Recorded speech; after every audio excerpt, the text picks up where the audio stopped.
राधे राधे। मैं अभिषेक भटनागर अपने channel God is mind पर आप लोगों का एक बार फिर से स्वागत करता हूं। आज हम श्रीमद् भागवत के चौथे स्कंद के 18वें अध्याय को पढ़ने जा रहे हैं, जिसमें श्री राजा पृथु का सब अन्न व औषधि गौरवी पृथ्वी का दूकर निकालना।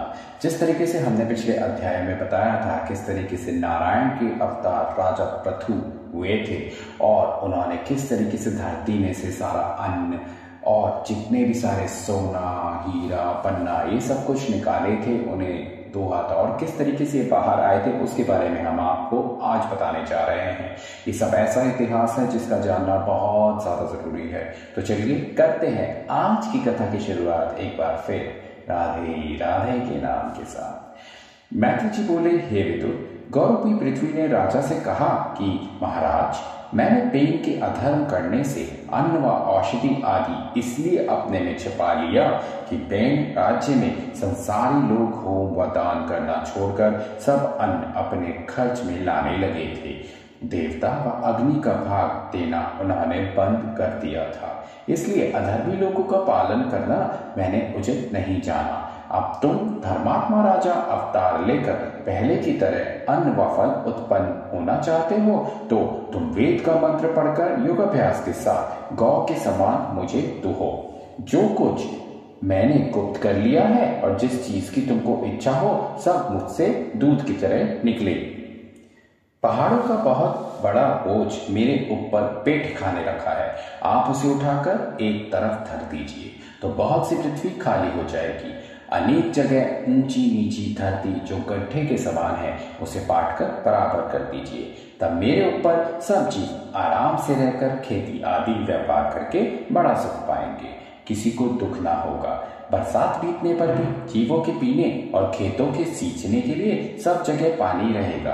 राजा पृथु ने यह वचन सुनते ही अपने धनुष की नोक से पहाड़ों को जो बीच में जगह छेके थे उठाकर उत्तर दिशा में धर दिया, सो तीन तरफ पृथ्वी खाली हो गई और जिस जगह गड्ढे थे वहां पर छोटे छोटे पहाड़ों को रखकर अपने धनुष से ठोक दिया तो वह धरती भी बराबर हो गई।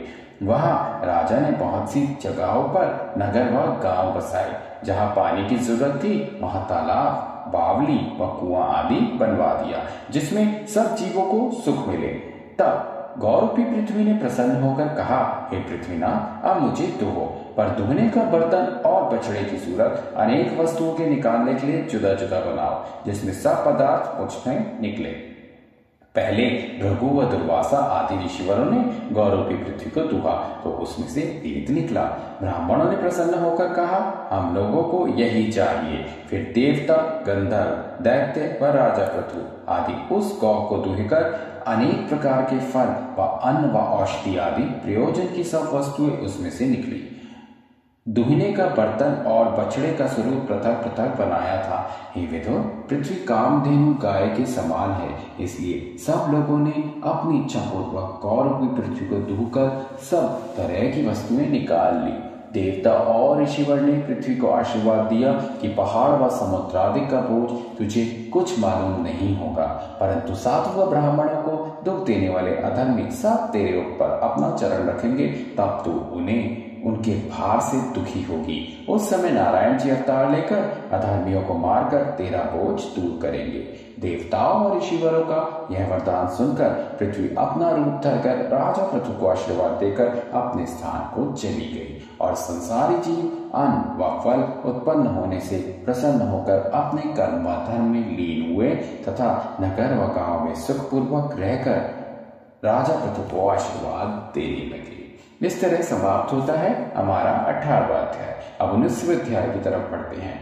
राजा पृथु का 100 अश्वमेध यज्ञ करना। मैत्री जी ने विदुर से कहा कि जब सब प्रजा आनंद से रहने लगी तब राजा ने ऋषिवरों और ब्राह्मणों को बुलाकर 100 अश्वमेध यज्ञ का संकल्प किया।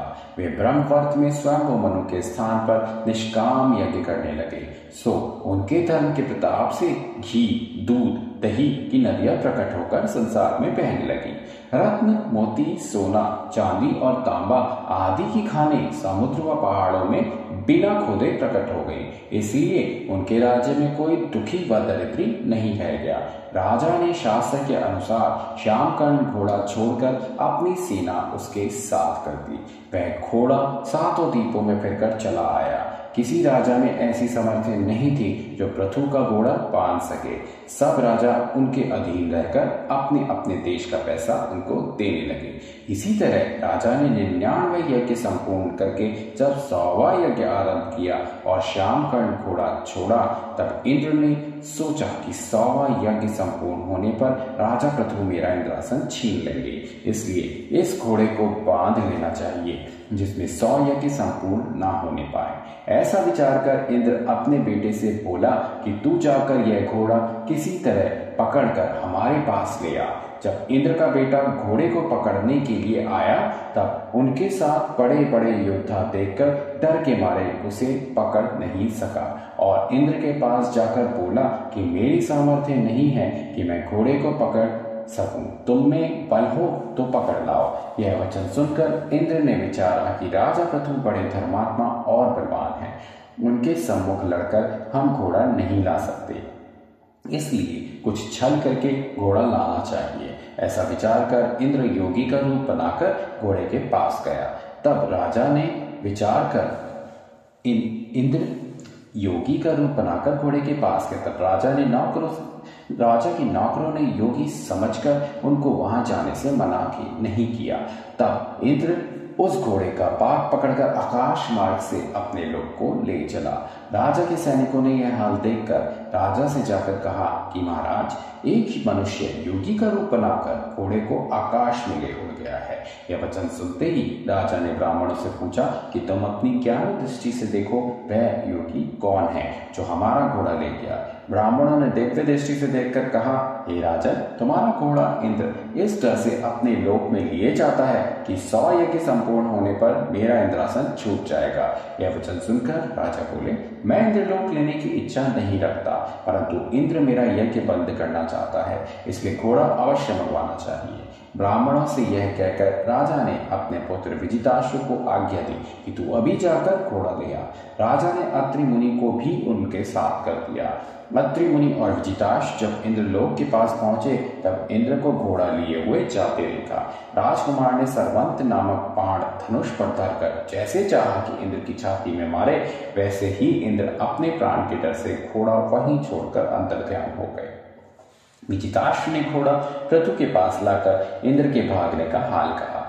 जब इंद्र घोड़ा छिन जाने से बहुत लज्जित हुए, तब अपनी माया से अंधियारा उत्पन्न करके कई बार धोखा देकर घोड़ा चुरा ले गए, पर विजिताश्व जाकर छीन लाया। जब इंद्र ने कई बार घोड़ा छीन लाने पर भी उसका चुराना नहीं छोड़ा, तब राजा पृथु ने क्रोधवंत होकर अपना धनुष बाण इंद्र को मारने के वास्ते उठाया। यज्ञ कराने वाले ऋषिवरों ने राजा को समझाया, हे पृथ्वीनाथ, तुमने 100 अश्वमेध यज्ञ करने का संकल्प किया है, क्रोध करने से संकल्प में विघ्न होगा। इंद्र अमृत पीने से किसी तरह मर नहीं सकता।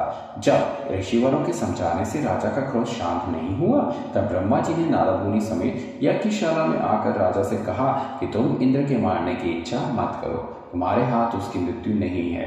तुम्हें इंद्रासन लेने की इच्छा हो तो उसको इंद्रपुरी से निकालकर वहां का राज्य भोगो, और मुक्ति की चाहना रखते हो तो 100वां यज्ञ मत करो। जितने यज्ञ तुमने किए हैं, उन्हीं के प्रताप से परमेश्वर तुमको दर्शन देकर मुक्ति पदवी देंगे। तुम्हारे यज्ञ करने का हाल सुनकर संसारी लोग शुभ कर्म करेंगे। और जब ब्रह्मा जी के समझाने से राजा पृथु ने अपना क्रोध क्षमा किया, तब ब्रह्मा जी नारद मुनि समेत अपने लोक को चले गए। राजा ब्राह्मणों से बोले, मैं इंद्रलोक की इच्छा नहीं रखता। 99 यज्ञ अच्छी तरह संपूर्ण हुए, एक यज्ञ बाकी है, वह मैं नहीं करूंगा। पूर्णाहुति अग्निकुंड में डाल दो। जैसे ऋषिवरों ने मंत्र पढ़कर पूर्णाहुति किया, वैसे ब्रह्मा ने नारायण जी के पास जाकर कहा, महाराज, इंद्र के सामने दूसरा कोई यज्ञ नहीं कर सकता।